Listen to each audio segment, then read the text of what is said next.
sometimes feel like, did God forget about me? No one understands me. No one gets my vision. Is it meant for me to pivot to something else? When you think about like, okay, having a dream, a desire, working towards it, but not seeing the fulfillment of it. So what happens is God gives us, I believe, an idea of what we're supposed to do. Glimpses. We may not see the whole picture, but we see glimpses. Okay, I see, for me, I see myself working in this business. So God gives the vision. And then what happens is the temptation, and many of us fall prey to it, I know I have at times, is believing that we have to make the vision happen and that we own the timetable for the vision happening. And so when we're trying to make it happen and when we feel like, okay, well, I've been doing this for 5 years and it hasn't turned over yet, or I've been doing this for 10 years. Well, God looks at eternity and he's like, well, what's time? Your 10 years is just a blip on the radar.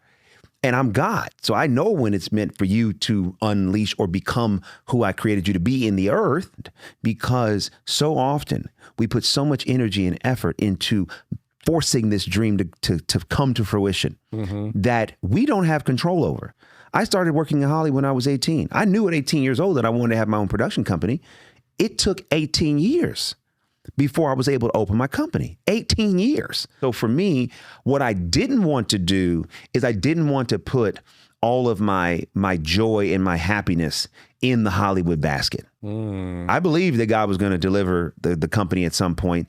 But at the time when I was an executive, I didn't know when. But I also knew that if I put all my happiness in this job and in this industry, I'm not going to be very happy, because then my happiness is going to be subject to what happens and what doesn't happen.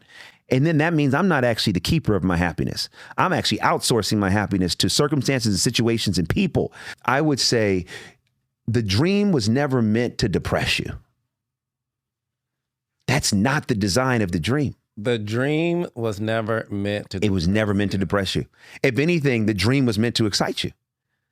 The dream that God gave us, that should be a source of excitement. Oh, wow. And that's when you can identify you're on the right path. Exactly. Let that dream be what it is. A source of vision, a source of excitement, a source of direction, and enjoy the process. Because ultimately, the process is the result. Meaning, you can get to a result, but if you didn't enjoy the process, you're not going to enjoy the result.